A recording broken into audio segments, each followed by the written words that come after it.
Bismillahirrahmanirrahim. Assalamualaikum warahmatullahi wabarakatuh. Alhamdulillahirabbil alamin. Alladzi arsala rasulahu bil huda wa dinil haqq liyudhhirahu 'ala dini kulli. Wa kafa billahi syahida wa asyhadu an la ilaha illallah wahdahu la syarikalah wa asyhadu anna Muhammadan abduhu wa rasuluh.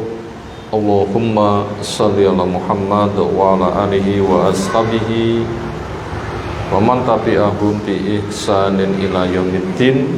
Ya ayyuhan nas ittaqu rabbakum alladzi khalaqakum min nafsin wahidah wa khalaqa minha zawjaha Babassa minhuma rijalan katsiran wa nisaa'a wattaqullaha alladzi tasaaluna bihi wal arham innallaha kana 'alaikum raqiba wa ba'd.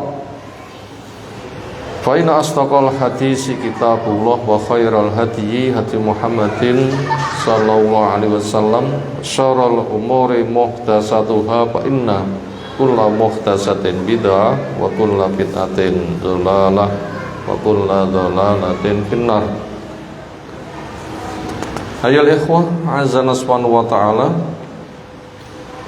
insyaallah kita melanjutkan kajian dari kitab Riyadhus Shalihin oleh Imam Nawawi rahimahullahu ta'ala, bab yang ke-7 tentang yakin dan tawakal,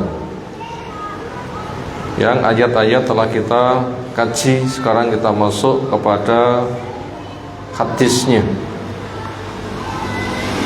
Al-awwalu, hadis yang pertama pada bab ini.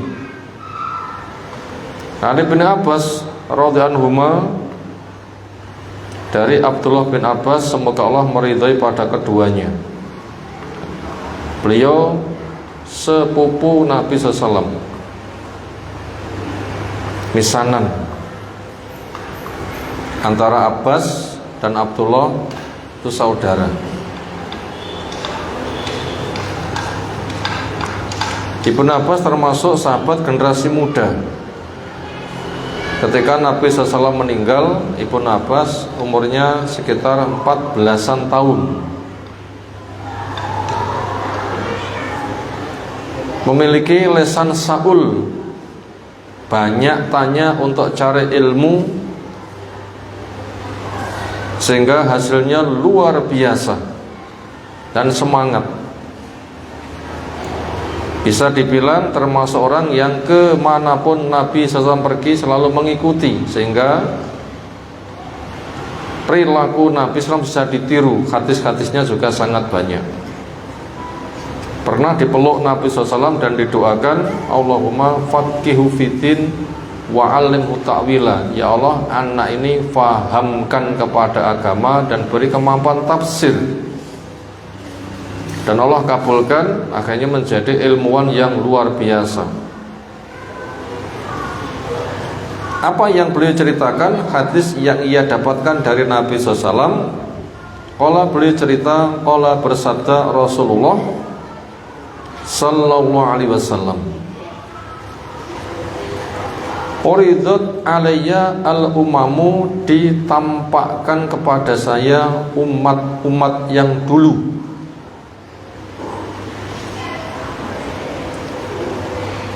Ditampakkan berarti Allah yang menampakkan, termasuk ini bagian dari wahyu.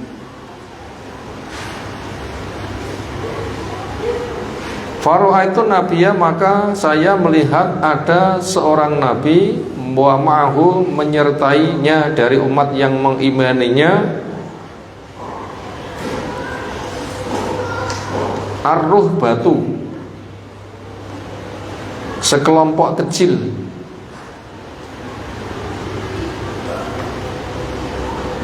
Mungkin sekitar hitungan 3-10-an. Wa nabiyya, dan juga diperlihatkan kepadaku nabi, wa ma'ahu, menyertainya, ar-rajulu wa rajulan, seorang dan dua orang.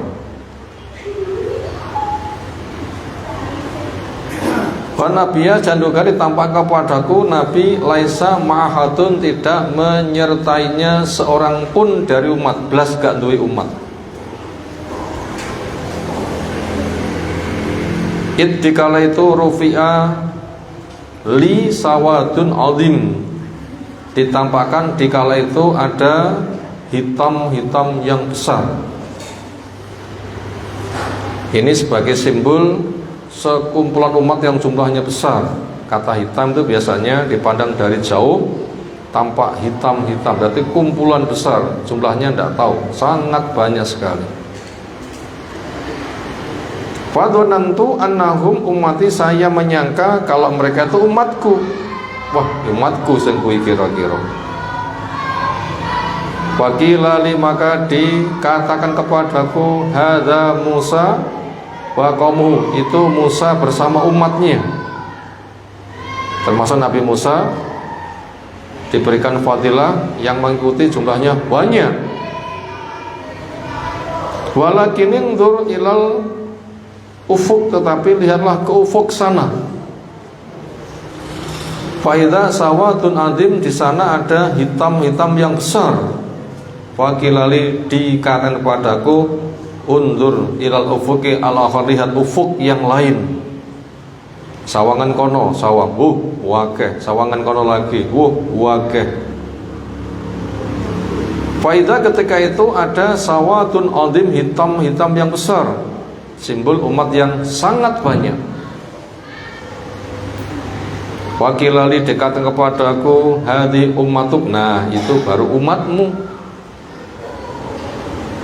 Wa ma'ahum sab'una alfan, bersama mereka ada 70.000. Yadkhulunal jannata, yang mereka nanti akan masuk surga bi ghairi hisabin, tanpa hisab, wal adabin, dan tanpa adab. Semoga kita nanti bisa bersama mereka. Karena Ibnu Hajar menukilkan setiap satu dari 70.000 juga membawa 70.000. Pinten 70.000 ping 70.000. Konten hampir 5 miliar ini. Semoga kita termasuk. Dan ini kesempatannya besar. Nanti kriterianya apa kita penuhi. Karena innama tujzauna ma kuntum ta'malun, kamu dibalas sebagaimana amalmu. Ya, kita beramal dulu. Linanzura kaifa ta'malun, akan saya cek dulu bagaimana kamu beramal. Ajukan proposal. Nanti sah apa enggak? Lek sah diterima berarti katut.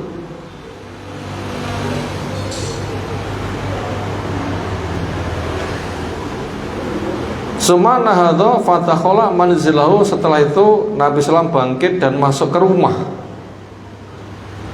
Fakhadhan nasu, maka manusia memperbincangkan fi ulaika, tentang mereka, alladzina yadkhulunal jannata, yang masuk surga bi ghairi hisabin wala adzabin, tanpa hisab dan tanpa azab. Hisabnya dimudahkan, kilo sawangan Allah memaafkan, wis kono ditutupnya salapan, ya wis kono, itu namanya hisab yang mudah. Makanya kita berdoa, Allahumma hasibni hisaban yasira, hisablah saya, hitunglah saya dengan hisab yang mudah. Makanya tugas kita adalah banyak muhasabah, menghisab diri, introspeksi diri. Yang diperintahkan, ya ayyuhalladzina amanu taqullah wal tanzur nafsun ma qaddamat lighad, wahai orang yang beriman, jaga dirimu dari murka Allah, dan supaya setiap orang melihat apa yang sudah ia kerjakan untuk hari esok. Baikmu sudahkah itu kira-kira sah berdasarkan ilmu, ikhlas mengikuti sunnah? Dosamu kira-kira adakah potensi terampuni, kamu bebas dari kesyirikan dan dosa-dosa yang lain? Perintah untuk muhasabah, sehingga nanti akan berbenah. Juga ada ungkapan hasibu anfusakum qabla an tuhasabu, hisablah awakmu sebelum kamu dihisab. Kapan orang itu muhasabah? Dibikin otomatis saben-saben selesai sholat 5 waktu. Begitu salam berucap astagfirullah, astagfirullah, astagfirullah. Ini ke muhasabah apa senes? Itu muhasabah. Ya Allah ampuni saya, ya Allah ampuni saya, ya Allah ampuni saya. Berarti kelingan dosa nih. Sholatku telat, sholatku kesusu, sholatku rapat khusyuk, sholatku ya Allah kok masih banyak cacatnya. Itu namanya muhasabah. Selesai dari asar sampai maghrib ini dosaku iki, ya Allah siaka, astagfirullah. Itu muhasabah. Makanya apa yang kita berucap supaya kita iling. Ya Allah ampuni saya. Dosamu apa kok minta ampun? Berarti kelingan. Dengan ngiling-ngiling dosane romoso nggak mau ternodai dengan dosa minta ampun, itu kan termasuk bagian dari muhasabah. Tiang niku lek kleleken pengen ndang dipun ilain apa ben mandeg mawon sing leleki. Bingung ta nggih? Piye carane? Lek metu ndang metu, lek kolu bendang kolu, kleleken kan mboten penak. Saged mati niku mungkin. Nah, dosa niku saged ngleleki. Maka itu segera dihilangkan. Itu bentuk dari langkah muhasabah. Makanya kita rumoso astagfirullah ya iling-iling dosa. Minimal kita sehari semalam ping 5. Makanya setiap kali salat berucap astagfirullah ya diiling-iling apa dosa nih. Sudah halal belum rezekiku. Dan masih banyak sekali. Saya sudah sedekah atau belum. Hari ini bijiku munda atau mudun. Aku semakin dekat kepada kematian, siap po durung. Itu ngiling-ngiling kayak begitu bagian dari apa? Muhasabah, termasuk mau tidur. Ngiling-ngiling saat dari pagi sampai mau tidur. Di total gimana kebaikannya? Tambah belum? Kejelekannya kurang belum? Sehingga berucap astagfirullah. Astagfirullah itu bagian dari muhasabah. Makanya perbanyak istighfar. Dan direnungi. Jangan bibir bergerak, pikirannya merono-merono. Kamu berucap astagfirullah, sing tak pikir apa? Kelingan anune, bukan ngilingi dosa-dosane. Ya, kita sesuaikan mestinya.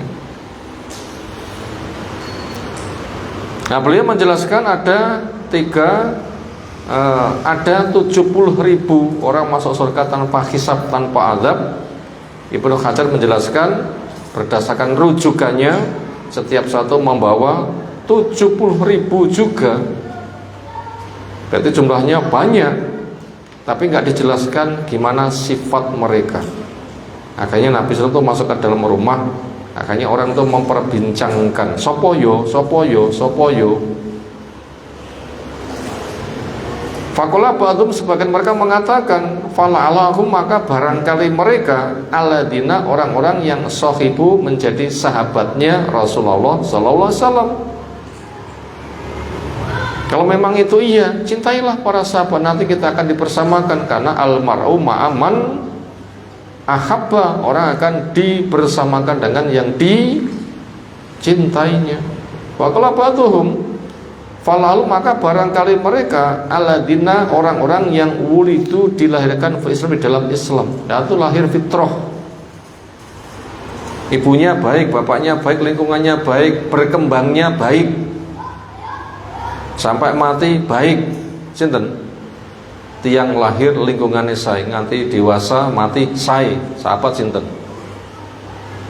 Semisal Ibnu Abbas, lahir lingkungannya baik, bapak ibunya baik, muhajir juga mereka walaupun agak akhir. Termasuk Abdullah bin Amr bin As, bapaknya baik, anaknya baik. Abdullah bin Umar termasuk generasi muda itu, lahir pada lingkup Islam. Islam sudah datang, dia lahir kemudian di dalam pelukan Islam. Islam itu memiliki makna tauhid, punya makna taat, punya makna amalnya terjaga dari pembatal-pembatalnya. Walam yusyriku billahi syai'an, mereka enggak melakukan kesyirikan. Allah yang disembah, cara Allah yang dipakai, rahmat Allah yang diharapkan. Lek ndonga enggak usah titip tapi langsung kepada Allah. Syirik yang banyak, ndongane titip wong mati, itu kesyirikan. Sekarang banyak promosi, gambarku pajangan kok tak dongakne, dongaku mustajab. Wonten bahasa ngoten niku. Bahaya nih. Ini promosi keberhalaan niku.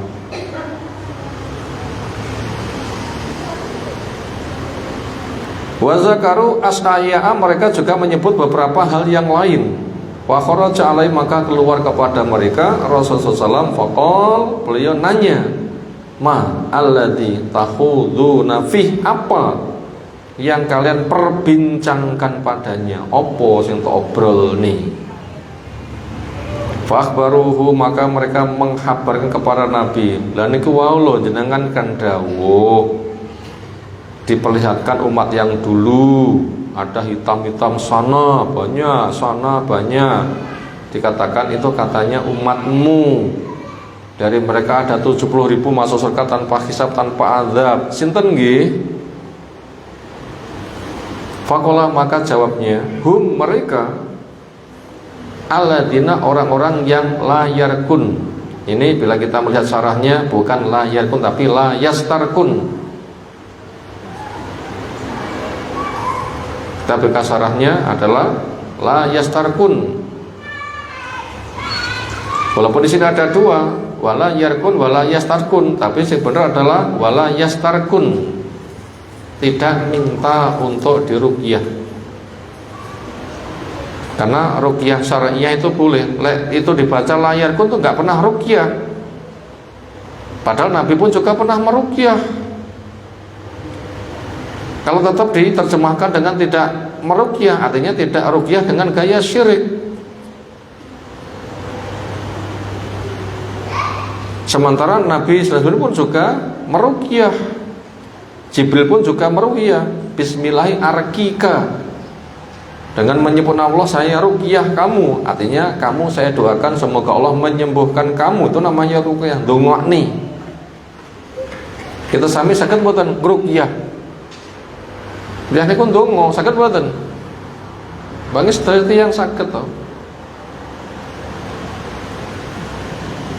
Wong niku ndonga. Pun nate ndonga napa dereng? Canuke dereng. Terus selama ini ngapain?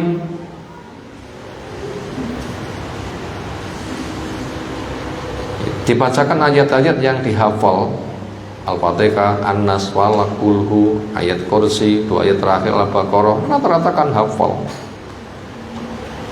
Demok endi sing lara terus disebul dibaleni ping 3, atau lewat media air disebul nih teng banyu. Ketika membaca, setelah itu airnya diminum. Banyu ini dicampur dengan daun bidara 7 lembar. Sekecon apa penak? Sekecok le penak niku napa ne?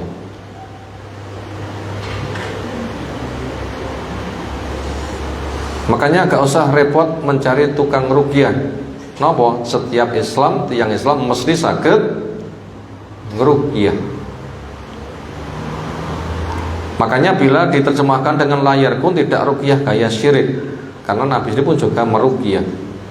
Yang betul-betul tidak adalah wala yastarkun, tidak minta ruqyah. Napa sebabnya kok enggak minta ruqyah? Pertama, iso ndonga nyapura ndonga dewi.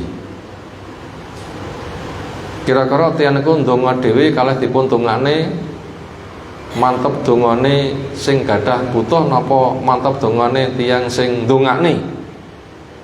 Mantep pundi? Mantep dongane sing tiyang gadah butuh. Kenapa minta didoakan? Lah mereka anu. Justru sing kena masalah itu sing luwih anu. Napa luwih anu niku? Sing luwih butuh. Bapak ngrasakne. Itu sondonga nyapa data golek wong liya ya ndonga dhewe. Wong duwe makanan dimakan dhewe, wone duwe bojo mosok ditawakne. Nggih. Nek bojo tinggi dhewe ruqyah ya tandangi dhewe. Niki bahasa menyentil. Artinya jangan sampai minta diruqyah sebagaimana kita tidak mungkin nawakne bojo kepada wong liya. Ini sebagai bahasa-bahasa supaya kita itu betul-betul mantep. Wong donga iki kewajiban orang per orang kok ditawakne. Bojo itu kan milik pribadi kok ditawakne. Jadi nggak mungkinnya kita minta didoakan itu seperti nggak mungkinnya kita nyerahne bojone kepada wong liya. Walaupun sebenarnya minta didoakan itu boleh, tapi nggak dianjurkan, bahkan nanti dibenci.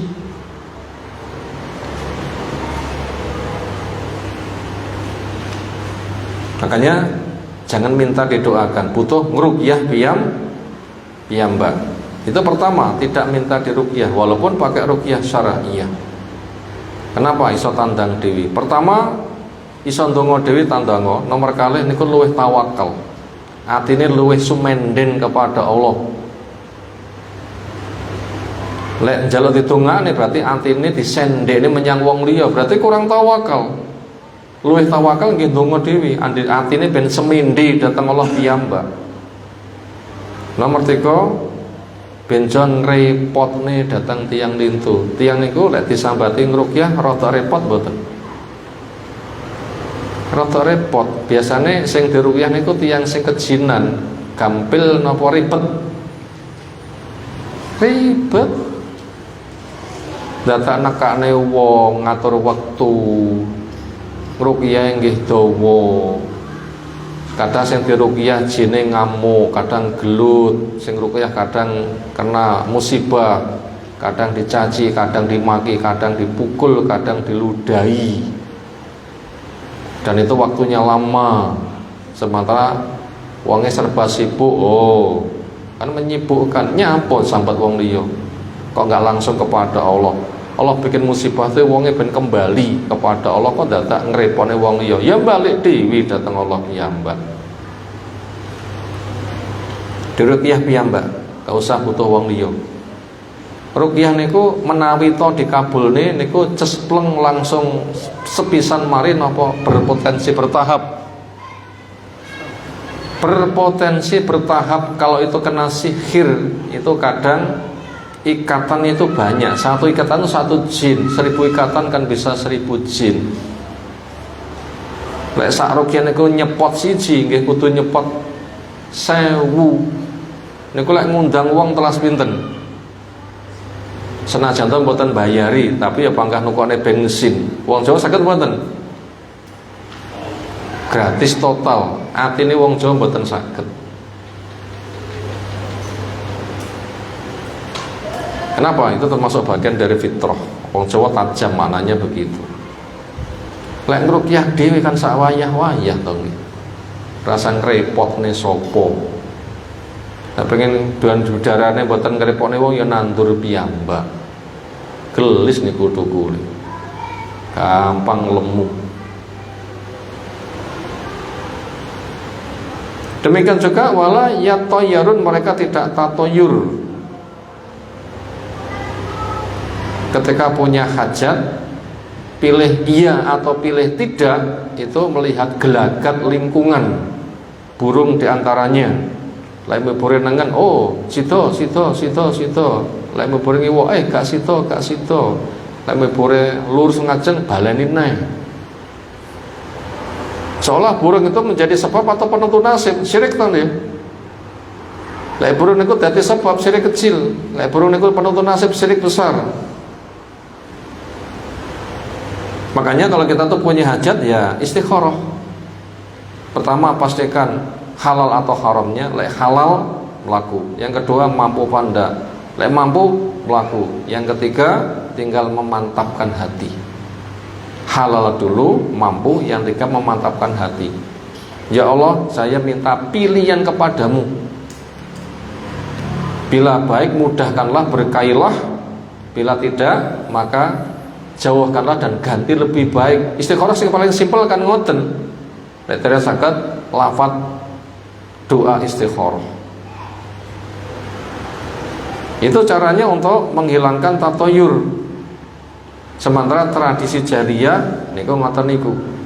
Lan ingkang dijadikan penentu burung dan macem-macem sing diramal. Kadang kucing nugel jalan, kadang ula nugel dalan. Termasuk napa sebabnya? Nabi sallallahu menika arkala menikahi datang istri sing paling dicintai sesudah Bu Khadijah. Sinten niku? Bu Aisyah radhiyallahu anha wonten sasi Syawal. Niku napa masalahnya? Termasuk wong Arab gadah sirian, enggak mantu wonten sasi Syawal diberantas di Nabi sallallahu alaihi wasallam. Lek lingkungan kita sami wonten sasi Selo diseseli barang ngolo, kita berantas. Suro jare Nyi Roro Kidul mantu, terus kita hilangkan tradisi itu. Makanya apabila kita dibikin bimbang, ulo nugel dalan dan semisal, kadang malah nabrak kucing, katakan saja Allahumma la khaira illa khairuk wala tayra illa tayruk wala ilaha ghairuk. Ya Allah, tidak ada kebaikan kecuali kebaikan yang kau tetapkan, nggak ada kesialan kecuali kesialan yang kau tetapkan. Memang orang itu diuji baik buruk,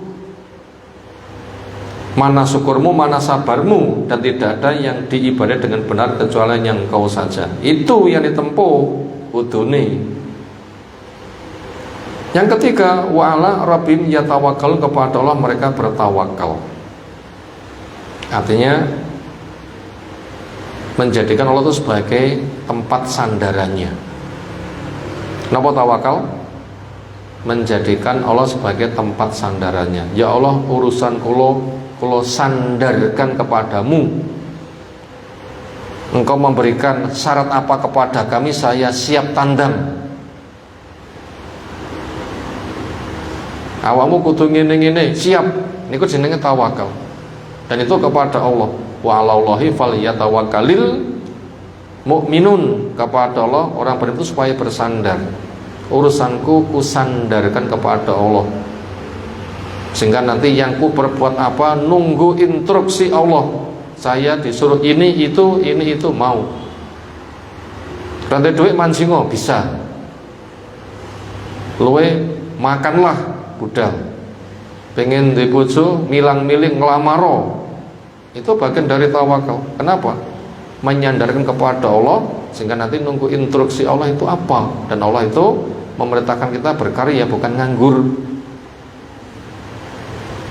Makanya wong sing duwe kalung menyandarkan nasibnya kepada kalung, sementara kalau nggak iso nulung, itu termasuk tawakal yang syirik. Tawakal yang syirik. Makanya usaha sebatas sebab. Usaha itu bagian dari tawakal. Maka serahkan kepada Allah. Ya Allah, ku serahkan urusan kepadamu. Engkau memberikan kewajiban apa, tanda ngono sebab ini itu termasuk instruksi dari Allah. Bukan sebab itu yang menjadi penentu, tapi kepada Allah.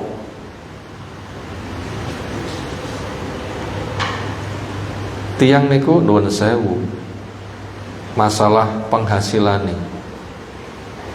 Bensasi gajian pasti kalih bensasi ngasak-ngasak niku tawakale tasih kuat pundi. Bensasi gajiane pasti kalih bensasi ngasak-ngasak dhisik tawakale kathah pundi. Kathah sing ngasak entuk pora spekulasi, akhirnya ya Allah ya Allah ya Allah. Tapi lek pasti santai nyapo nunggu tanggal 1 ngoten nggih. Lho benten niku pun. Benten. Makanya tawakalnya itu kepada Allah nanti luar biasa. Dan itu burung, gak ada burung itu punya gajian pasti tanggal 1, tanggal 20, tanggal 30 mboten wonten. Suk budal. Makanya kita pun juga langsung bersandar kepada Allah. Waqoma, maka berdirilah si Ukasah ibnu Mihson. Faqala, dia mengatakan, ud'ullaha, doakan kepada Allah, ayyaj'alani, semoga Allah menjadikan saya minum termasuk mereka. Doa itu langsung kepada Allah, tapi ta'awun boleh. Selain berdoa, minta pada orang lain, doakan saya boleh. Itu namanya ta'awun, tapi tidak oleh jaga nih. Tapi kalau doakan saya, ruqyan saya, itu dihindari. Bukannya nggak boleh, tapi dihindari. Sebab nanti tawakal yang kuat dan kurang kuat, walaupun masih masuk wilayah tawakal, itu nanti nilainya beda.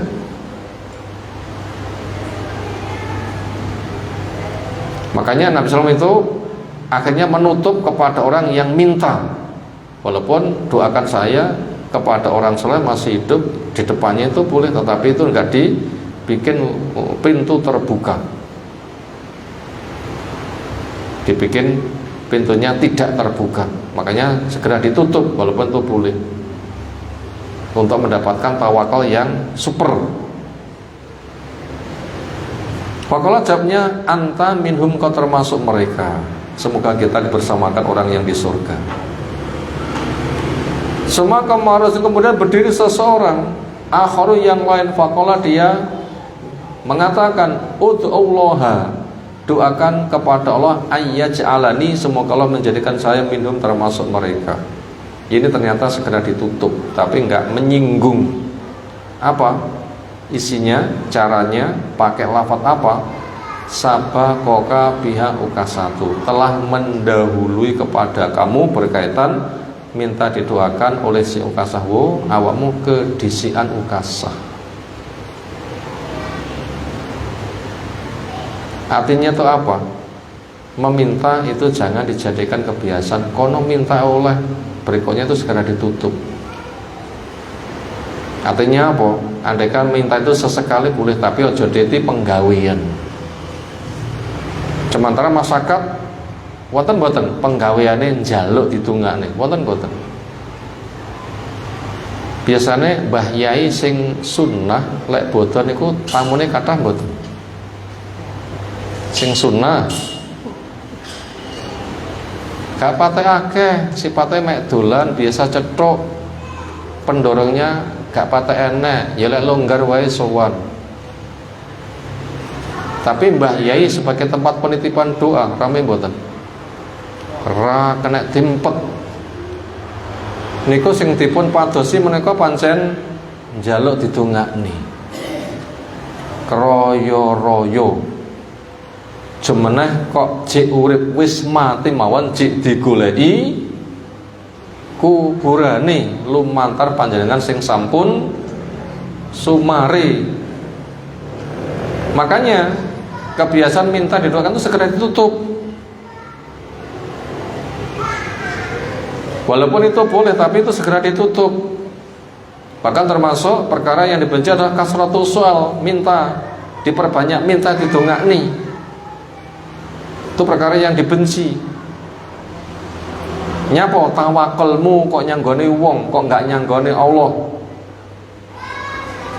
Sementara tiang sing dipun parani kondongane semangat itu biasane enek apa-apa nih. Napa?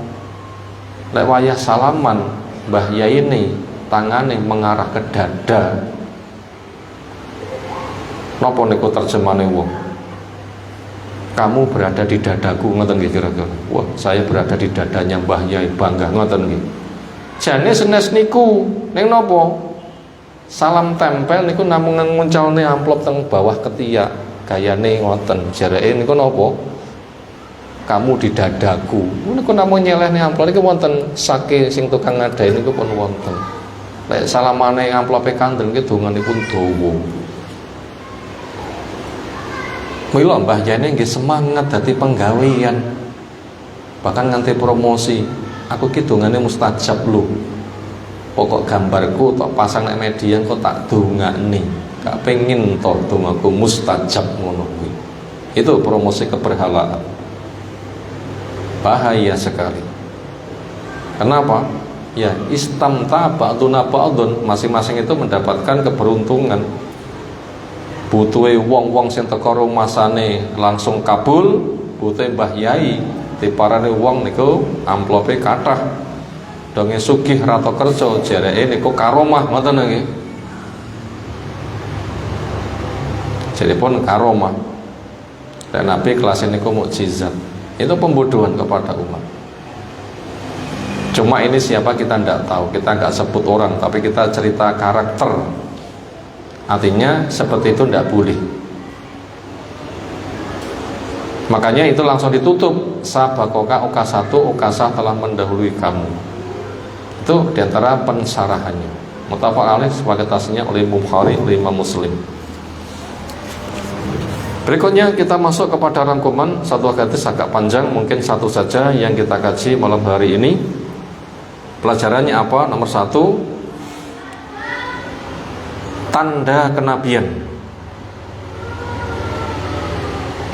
Apa itu tanda kenabian? Nabi bukan pakar di dalam ilmu purba. Nabi itu bukan pakar di dalam ilmu purba. Bukan juga muridnya ahli kitab. Bukan juga kutu buku.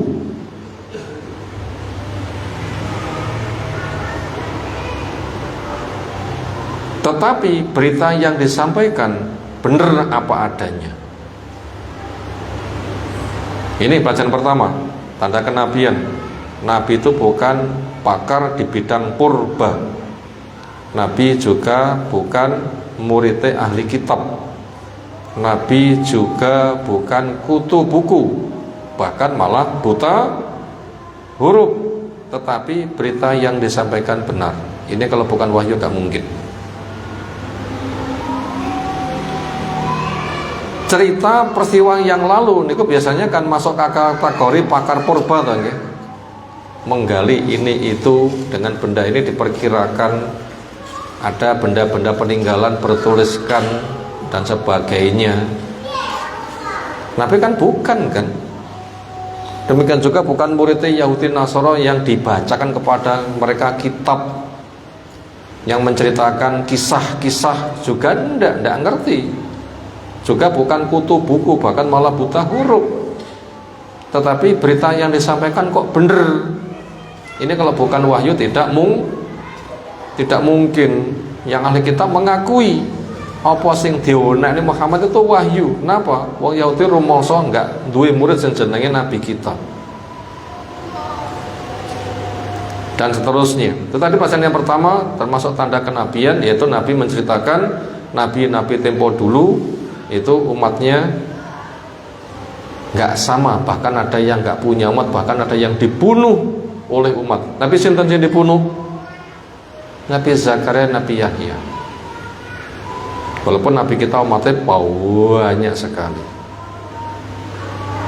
Pasal nomor 2, sukses dakwah bukan dengan tanda jumlah umat. Sukses dakwah bukan dengan tanda jumlah umat, tetapi sukses 4 hal. Ini nomor 2, sukses dakwah bukan dengan tanda jumlah umat, tetapi sukses dengan 4 hal. Titik. Kadang wonten tiyang sente kok piye dakwah, alhamdulillah lancar bae, dakwahmu sukses. Ngoten nggih. Ngomong dirungokne masyarakat padha nampa, mereka berbondong-bondong. Apapun yang kamu katakan mereka samina wa kok nabeh jimat apa sing tau nggih wong kok gampang mantuk-mantuk ngoten nggih. Sering ada bahasa senada itu, tetapi kita butuh beritahu sukses dakwah bukan tandanya jumlah umat. Kenapa?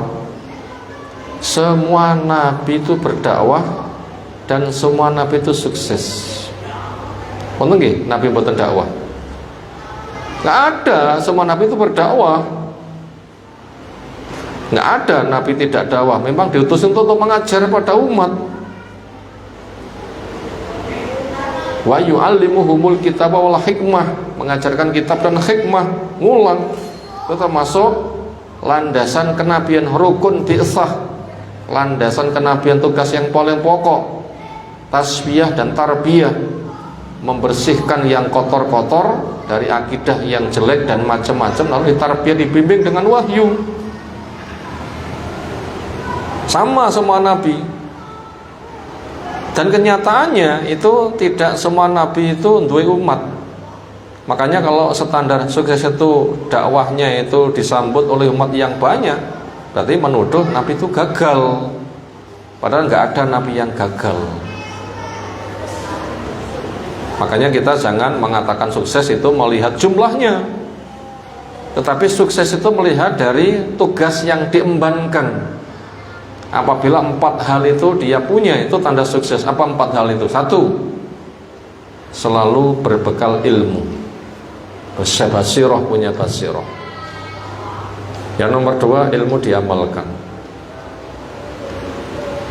Yang nomor 3, dijaga sampai mati. Yang keempat, diajarkan. Punya 4 ini sukses. Punya 4 ini sukses. Pertama, selalu berhias ilmu. 2, diamalkan. Yang nomor 3, dijaga sampai mati. Yang keempat, diajarkan. Punya 4 ini sukses. Dari umat atau tidak dari umat itu bukan masalah. Ada nabi yang hanya 1, 2, bahkan 11, bahkan ada yang dibunuh. Selagi 4 itu punya, mereka itu sukses. Kenapa? Punya ilmu, punya amal, istiqomah, dakwah, umat gak nompo, hanya dibunuh. Nah begitu. Makanya bila kita pengen sukses, ya jangan dipisah dengan ilmu, sehingga nanti kita punya perilaku terkontrol dengan ilmu. Jaga sampai mati. Ketika kita bergaul, ajak orang lain, ayo. Bila kita nggak bisa ngajari sendiri, ayo. Dan seterusnya. Itu tadi nomor 2. Nomor 3, banyaknya umat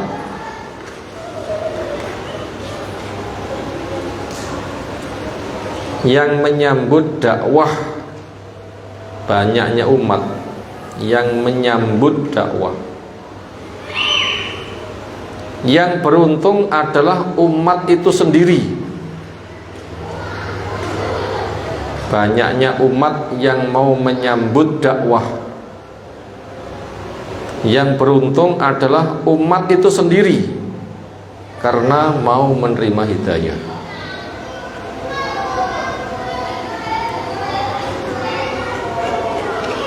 Kita ulang ya. Banyaknya umat yang mau menyambut dakwah. Yang beruntung adalah umat itu sendiri. Kenapa? Karena dia mau menerima hidayah. Titik. Seringnya pemikiran masyarakat, banyaknya umat itu yang beruntung katanya Mbah Yai. Ngoten nggih? Wah, Mbah Yai suksesnya kok umatnya akeh. Salah itu. Salah. Karena ada juga Mbah Yai sing gak ada umat, masalah begitu. Makanya kita harus meluruskan pemikiran. Banyaknya umat yang menyambut dakwah, yang beruntung bukan Mbah Yai, tapi siapa? Umat itu sendiri. Kenapa? Karena dia menerima hidayah. Lek dikatakan Mbah Yai ini beruntung, umatnya buntung dong ya. Akhirnya malah jagane nasib surga neraka nderek Mbah Yai. Bahaya kalau begitu. Nabi yang gak punya umat nanti akan dijatuhkan. Nabi capopo ngono kuwi. Nah ini kan bahaya kan ya seperti itu. Ini penting yang nomor 3 ini, merubah pemikiran. Banyaknya umat yang menyambut dakwah, yang beruntung umat itu sendiri. Kenapa? Mau menerima hidayah. Nomor 3 syarat masuk surga tanpa hisab, tanpa adab. 3 syarat masuk surga tanpa hisab, tanpa adab. Yang tadi sudah kita urai. Napa pertama? Tidak minta diruqyah. Ruqyah niku ndonga, lek butuh ngruqyah dewi. Yang nomor dua, tidak menentukan nasib dengan mengambil sinyal-sinyal. Burunge miburi ngewo penengen kemudian diramal. Tidak boleh itu. Yang nomor tiga, kayaknya belum disebutkan di hadis, yaitu tidak berobat pakai cos barang panas. Walaupun itu boleh tapi dihindari, kalau tidak mendesak dihindari. Sementara Nabi SAW itu pernah melaksanakan tapi menghimbau kamu nggak usah melakukan. Siapa yang dicos oleh Nabi SAW? Sa'ad bin Mu'adz, puncak pimpinan suku yang ada di Madinah, di dalam perang Ahzab. Senjata melesat menimpa kepada nadinya, darahnya mengucur, gak mampet-mampet. Kalau ini barang panas, nadinya itu dicos nih barang panas, baru mampet. Seperti apa ngerinya, panasnya? Itu mendekati kepada siksaan. Makanya umat dihimbau ojo. Kenapa? Telah dipraktekkan itu berat. Belum tentu orang itu punya kemampuan sebagaimana yang dicos oleh Nabi SAW, maka nggak dihimbau. Nah, senada dengan itu namanya kai, dicos barang panas. Makanya termasuk khitan itu dihindari menggunakan sodir. Sodir nggih. Ya sodir mawon sing paling enak namanya. Cuma dibentuk sing panas itu atas cincin landep ditempelnya sering. Jadi kan sistem sodir atau niku jane. Laser kan sistem sodir nggih. Saya menduga begitu. Kan dicop listrik kan barangnya pun memerah begitu, dipotongnya sering langsung kering sehingga tidak ada setetes darah yang mengalir. Memang sistem cos itu membuat kering saluran darah, langsung mampet, kan sama kan itu sistem. Maka yang manual saja, dan hasilnya itu masih lebih bagus sing manual. Nopo sing dirias. Lek khitan pakai cos niku kurang menarik bentuknya. Tapi manual itu tadi 3 syarat masuk surga tanpa hisab, tanpa adab. Makanya supaya kita bekerja keras. Terakhir yang kelima, walau minta didoakan. Walau minta didoakan oleh orang soleh yang masih hidup dan di hadapannya, itu boleh. Walau minta didoakan oleh, satu orang soleh, 2 masih hidup, 3 ada di depannya, itu boleh.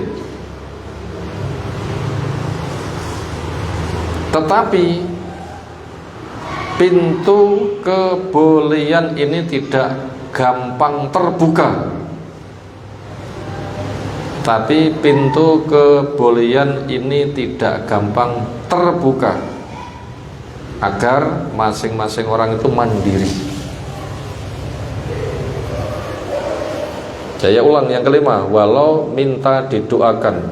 Sinten sing ndongakne? 1 orang soleh, 2 masih hidup, 3 di hadapannya. Ngoten nggih? Wong soleh masih hidup di hadapannya.